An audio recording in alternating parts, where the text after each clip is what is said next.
Assalamualaikum warahmatullahi wabarakatuh. Yang saya hormati Tim Penilai Uji Kinerja PPG PAI UIN Mahmud Yunus Batu Sangkar.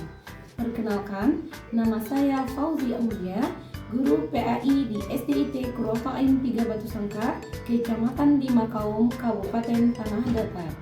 Pada saat ini, saya sebagai mahasiswa PPG PAI Batch 2 tahun 2024 dari Kabupaten Tanah Datar yang berkuliah di UIN Mahmud Yunus Batu Sangkar dengan NIM 2460 10 11 05. Pada saat ini, saya mengikuti uji kinerja PPG PAI Batch 2 tahun 2024, yaitu membuat video real pembelajaran di dalam kelas yang insya Allah pada hari ini, Kamis, tanggal 31 Januari tahun 2024, saya akan melaksanakan pembelajaran pendidikan agama Islam pada fase B di kelas 3 Tarim dengan materi Nabi Muhammad SAW Rasulku.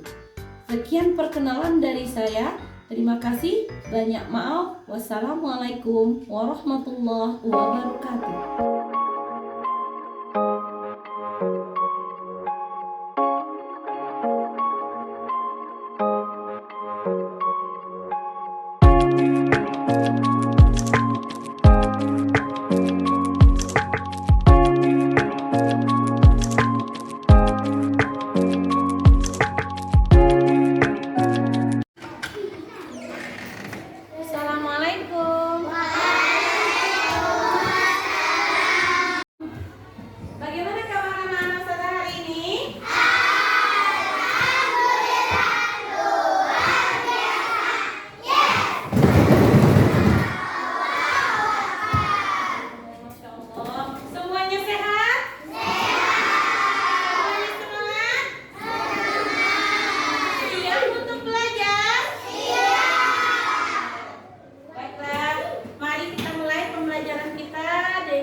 Ilmu yang anak-anak salah peroleh hari ini bisa menjadi ilmu yang bermanfaat dan ilmu yang berkah. Anak-anak sudah masih ingat, ketika kita meninggal dunia, maka ada 3 yang tidak akan pernah terputus. Yang pertama, doa anak yang soleh untuk kedua orang tua. Yang kedua, sedekah jariah. Dan yang ketiga, ilmu yang bermanfaat. Jadi, kalau anak-anak ustazah ikhlas dan niatnya tulus untuk belajar dan menuntut ilmu, insya Allah ilmunya akan menjadi bermanfaat. Ilmu yang berkah dan bermanfaat. Oke, anak-anak ustazah masih ingat nggak dengan budaya positif di sekolah kita? Siapa yang masih ingat? Alisa, apa budaya positif di sekolah kita? Membuang sampah. Iya benar, membuang sampah pada tempatnya. Keras kan suaranya, nak? Iya, belajar dengan rajin dan tertib. Oke, Habib. Keluar kelas pakai sendal, betul. Keras kan suaranya lagi? Ya? Apa sih? Ada yang masih ingat dari? Ya, betul, Habib. Harus tertib.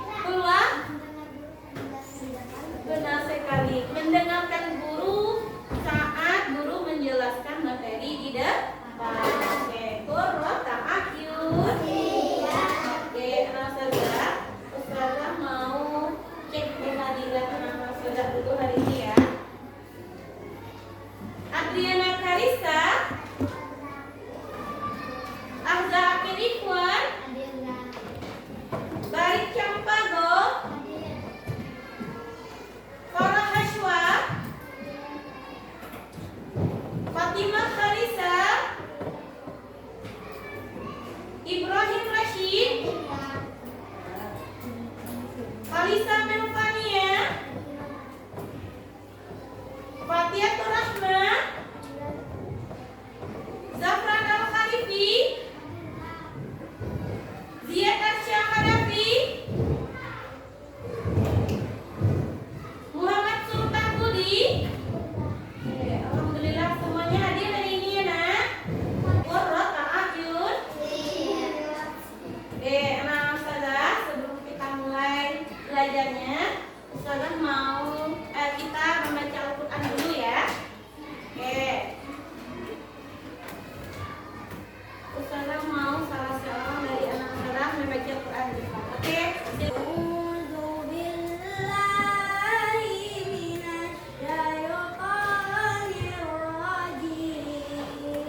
semoga dengan pembacaan Al-Quran tadi bertambah kuat dan bertambah kokoh tingkatnya iman yang ada di dada kita.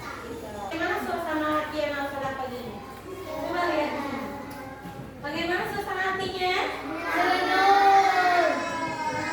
Yang ini yang mana? Ada? Ya. Yang senang? Ada. Alhamdulillah. Yang sedih ada? Yang takut? Tidak. Yang semangat ada? Yang semangat takbir? Masya Allah, semuanya semangat pada pagi hari ini ya. Ustaz harapkan semangatnya bisa bertahan sampai nanti anak-anak saudara pulang. Jadi bisa sungguh-sungguh dan fokus dalam menerima pelajaran. Oh iya, saya mau tanya pagi ini apa perbuatan baik yang sudah anak saudara lakukan? Adakah yang sudah berbuat baik? Nah, Habib.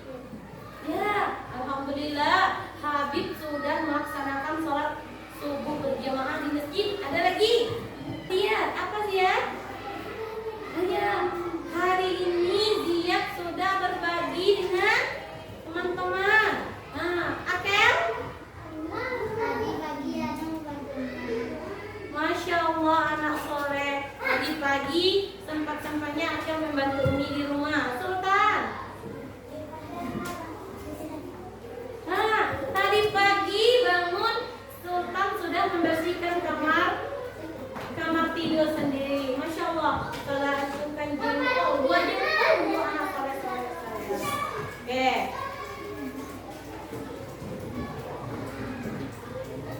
Oke, anak-anak saudara masih ingat dari sebelumnya? Oke, Akel? Oh, benar. Minggu kemarin kita sudah belajar tentang kalimat thayyibah, yaitu ada Masya Allah. Apa lagi Bang Pras? Insya Allah. Allahu Akbar. La ilaha illallah. Satu lagi. Ya benar. Subhanallah. Nah, sekarang saya mau kasih pertanyaan untuk anak saudara. Siapa ya yang tertib? Arham. Siapa nama ayah dari Nabi Muhammad? Benar. Abdul. Siapa yang dapat nama lengkapnya? Abdul atau Abdullah bin Abdul Muttalib? Siapa yang bisa sempurnakan? Oke, Akel.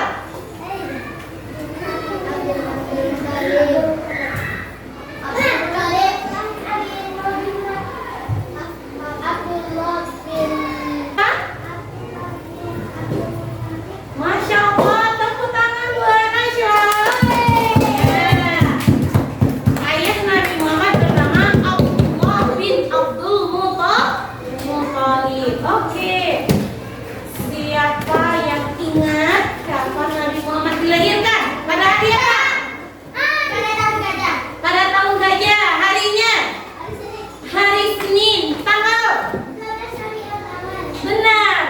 Nabi Muhammad dilahirkan pada hari Senin tanggal 12 Rabiul Awal bertepatan dengan tahun gajah. Oke.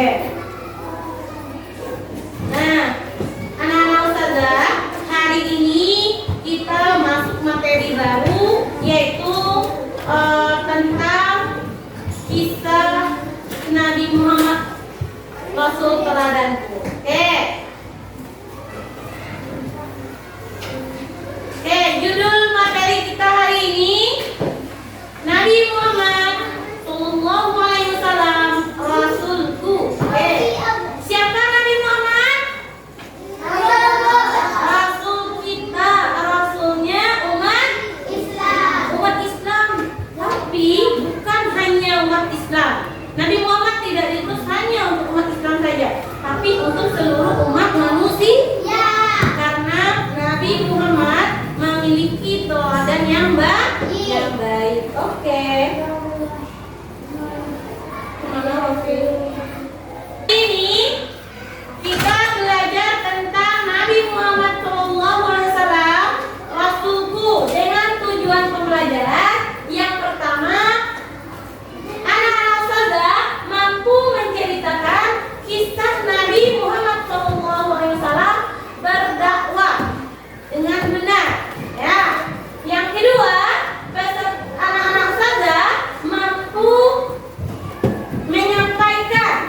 menyebutkan mukjizat Nabi Muhammad SAW dengan benar. Oke, dengan KKTP-nya, yang pertama, anak ustazah bisa menyebutkan kisah Nabi Muhammad berdakwah secara sembunyi-sembunyi. Yang kedua, anak ustazah bisa menyebutkan kisah Nabi Muhammad berdakwah secara terang-terangan. Dan yang ketiga, anak ustazah bisa menjelaskan apa saja mukjizat Nabi Muhammad SAW. Oke. Sebelumnya ustazah mau anak-anak ustazah menjawab 3 pertanyaan awal dulu sebelum ustazah terangkan materi. Siapa yang bisa menjawab? Nomor 1. Keraskan suaranya ya. Oke, Hashwa.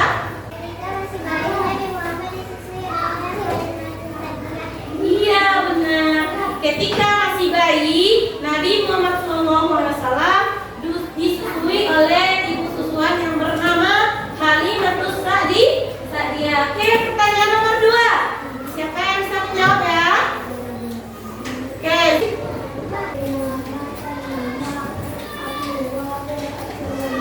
Iya, benar. Ayah Nabi Muhammad bernama Abdullah bin Abdul Muttalib. Yang ketiga, siapa yang mau jawab? Oke, Zafran. Pertanyaan ketiga, coba baca.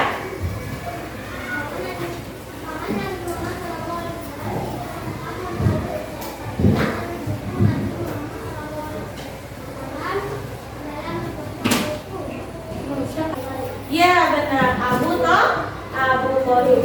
Qurrat a'yun. Biar kita semangat ya. Coba semua. Tepuk semangat.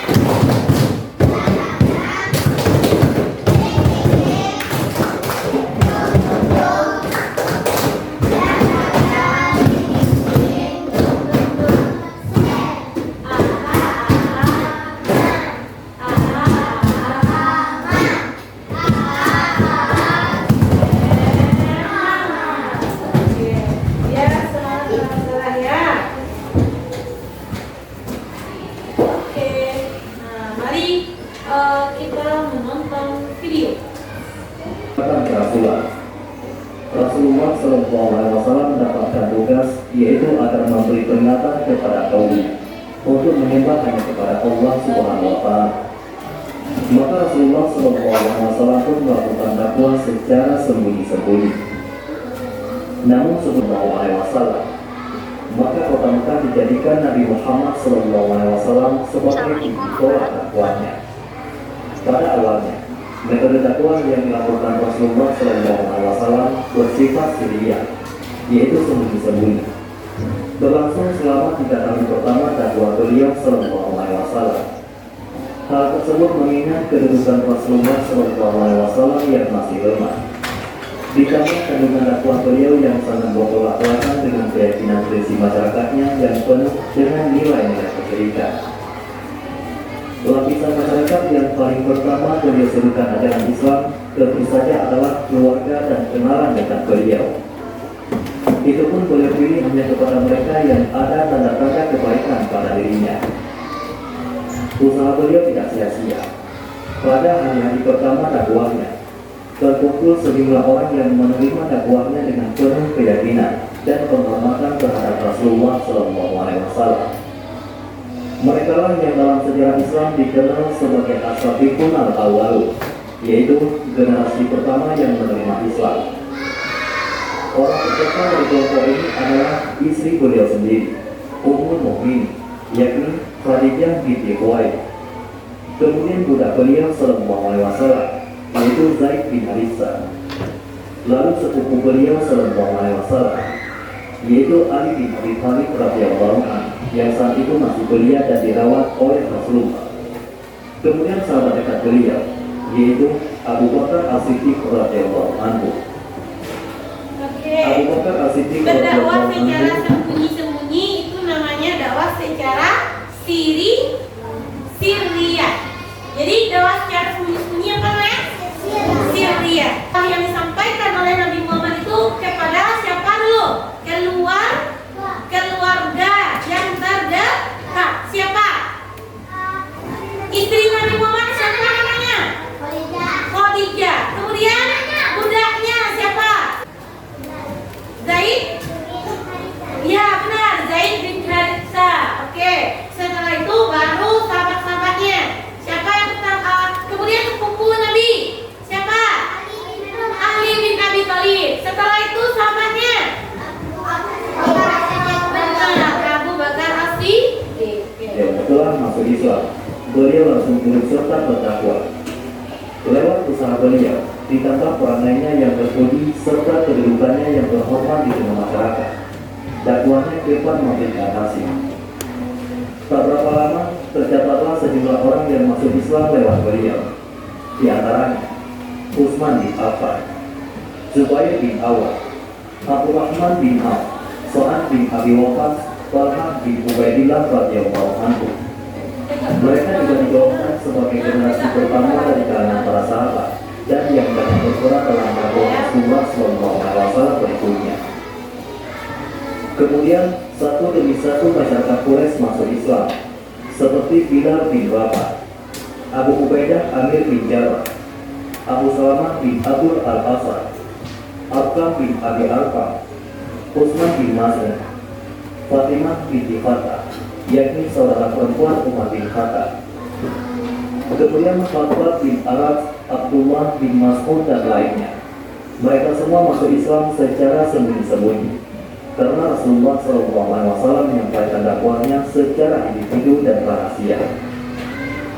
Sementara itu, wahyu terus diturunkan, umumnya pendek-pendek, namun memiliki tekanan kuat untuk membersihkan hati dari berbagai kotoran duniawi.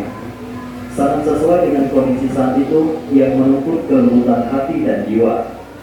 Selain itu, wahyu yang turun banyak menggambarkan tentang surga dan neraka, hingga seakan-akan terpampang di hadapan mata. Hal mana dapat menimbulkan kerinduan seseorang terhadap surga dan ketakutannya terhadap neraka. Oke, anak saudara. Jadi di awal mula wahyu turun itu suratnya bagaimana? Pendek. Itu yang membuka jiwa agar tidak terlena dengan kehidupan dunia. Oke, jadi dakwah secara sembunyinya secara rahasia. Saya di rumah dulu ketika pada zaman Rasulullah di awal-awal berdakwah secara sembunyi-sembunyi, para sahabat dikumpulkan di rumah Arqam bin Abi Arqam. Di sana Rasulullah menyampaikan wahyunya. Jadi tidak misalkan pergi ke depan Ka'bah kemudian sampaikan, tidak demikian. Kita lanjut itu yang secara siriahnya. Siapa yang jadi secara sembunyi-sembunyinya? Oke. Sekarang terang-terangan ya. Video ini, komen dan terima wa yang berisi perintah untuk memperingatkan kalimat keluarga beliau sallallahu alaihi wasallam, sebagaimana firman Allah Subhanahu wa taala, dan berilah peringatan kepada kerabat-kerabatmu yang terdekat. Quran surat Asy-Syu'ara ayat 214. Setelah turun ayat tersebut, yang Rasulullah lakukan adalah mengumpulkan saudara-saudaranya dari kalangan Bani Hashim. Maka berkumpullah sekitar 45 orang dari sukunya. Rasulullah SAW segera menyampaikan misinya. Segala ini hanya milik Allah. Aku memberinya, memohon pertolongannya, beriman dan bertawakal kepadanya. Tiada Tuhan yang disembah kecuali Allah semata. Ini dakwah Nabi secara terang-terang. Sesungguhnya, aku adalah utusan Allah yang diutus untuk kalian secara khusus dan kepada seluruh umat manusia secara umum. Demi Allah, kalian akan mati sebagaimana kalian tidur, dan kalian akan dibangkitkan sebagaimana kalian bangun dari tidur, dan kekuatan kalian akan diperhitungkan. Di sana ada surga dengan kenikmatan abadi, atau neraka dengan siksaan abadi. Lalu Allah ketika selalu menerima nasihatnya dan saling membenarkan ucapan-ucapannya. Mereka anak cucu nenek moyangmu kini berkumpul, dan aku salah seorang di antara mereka dan orang yang paling cepat memenuhi keinginanmu. Terutama apa yang diperintahkan kepadamu. Demi Allah, saya akan selalu melindungimu dan mencegah orang yang akan berbuat jahat kepadamu. Cuma saja, saya belum siap meninggalkan agama Abdul Muhajir. Ini kata pamannya ya. Aku akan menerangi orang-orang yang membencimu. Aku akan selalu mendukungmu. Hanya saja aku tidak bisa meninggalkan agama dari nenek moyang, dari ayahnya. Apa agama ayahnya Abu Thalib? Ia orang Quraisy, masih menyembah Demi Allah, aku tetap akan melindunginya. Tegaskan Tuhan. Oke, kita lanjut ya video selanjutnya. Dari sini, ini Rasulullah mengetahui pembelaan Tuhan kepadanya. Meskipun dia Nah, kita pulangnya dapat udah dibilang di grup ya. Kemudian beliau berkata, kemudian mereka berkumpul. Datang pula Abu Lahab dan Ini dakwah secara terang-terangannya ya. bahwa Orang-orang Madinah sudah berdatangan ke Mekka. Apakah kalian akan membenarkan ucapanku? Tentu, kami mengenalmu orang yang paling jujur di antara kami. Jawab. Ada juga yang masuk Islam karena sifat Rasulullah, tapi ada juga yang menentang Rasulullah. Siapa yang jahat menentang Rasulullah? Abu Jahal dan Abu Lahab. Untuk inikah untuk Itu pamannya. Habib Abu Lahab. Apa kata Abu Lahab? Untuk inikah Celakalah engkau selama-lamanya. Untuk inikah engkau mengumpulkan kami kepada Nabi Muhammad. Nih Abu Lahab. Ya. Quran surat. Secara sembunyi-sembunyi Syria yang masuk Islam tuh istrinya Khadijah, Zaid bin Harithah, Ali bin Abi Thalib dan Abu Bakar. Nah ini mujizat ya, dengarkan ya Nan.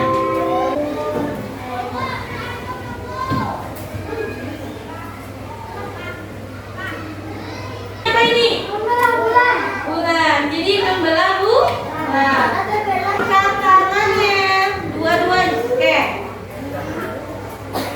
seperti selangkah ya. Pegang kepala, pegang pipi, pegang hidung, pegang pipi, pegang hidung, pegang kaki, pegang telinga, pegang bibir, pegang mata, pegang hidung, pegang hidung, pegang mata, pegang telinga. Tepuk tangan. Alhamdulillah, saudara masih fokus. Kita refleksi sebentar. Dari video tadi apa yang pernah saya dapatkan? Ya. Apa dari kita refleksi video ya. Dari dakwah Nabi Muhammad secara sembunyi-sembunyi tadi. Apa yang engkau dapat? Bagaimana dakwah Nabi secara sembunyi-sembunyi maksudnya? Iya, dakwah secara rahasia atau sembunyi-sembunyi. Oke. Nah, siapa yang masuk Islam ketika berdakwah secara sembunyi? Disampaikan kepada keluarga. Siapa? Ya. Istri Nabi, siapa namanya? Nah? Khadijah. Siapa lagi? Ya muda, siapa namanya? Zaid bin Zaid bin Harithah. Yang ketiga, sepupunya siapa namanya? Sepupunya siapa namanya? Ayo. Ya benar, Ali bin Abi Thalib. Lanjut Juna. Kita duduk berkelompok lagi nih. Coba duduk berkelompok. Oke, kanan.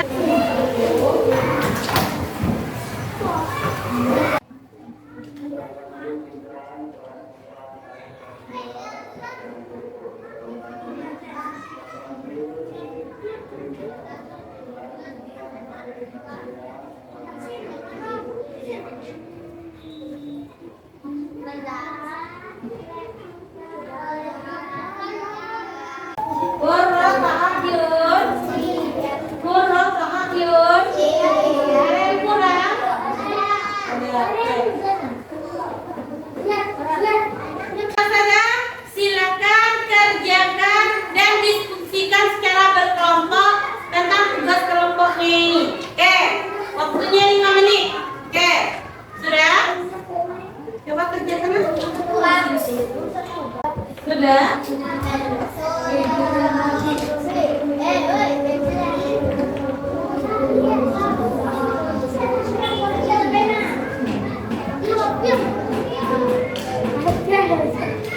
Oke, anak saudara, menilai kelompok yang bekerja.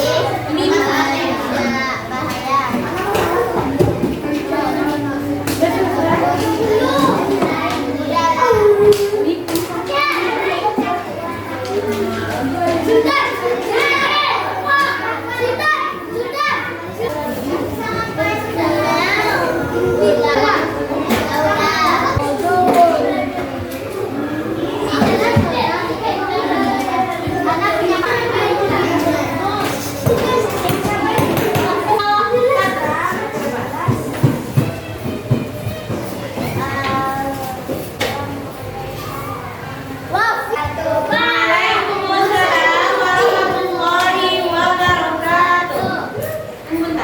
Baiklah, kami dari kelompok 1 akan membacakan hasil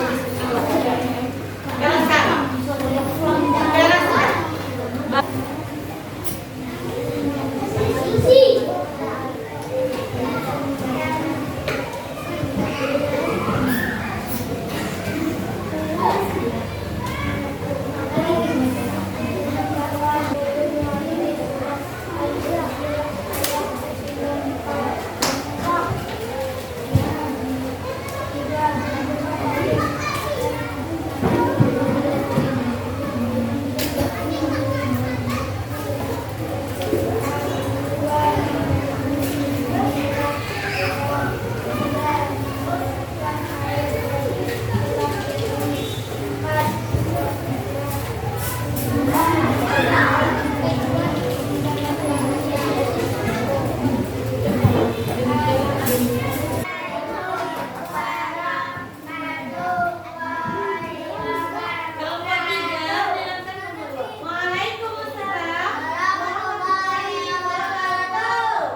Ya benar. Tepuk tangan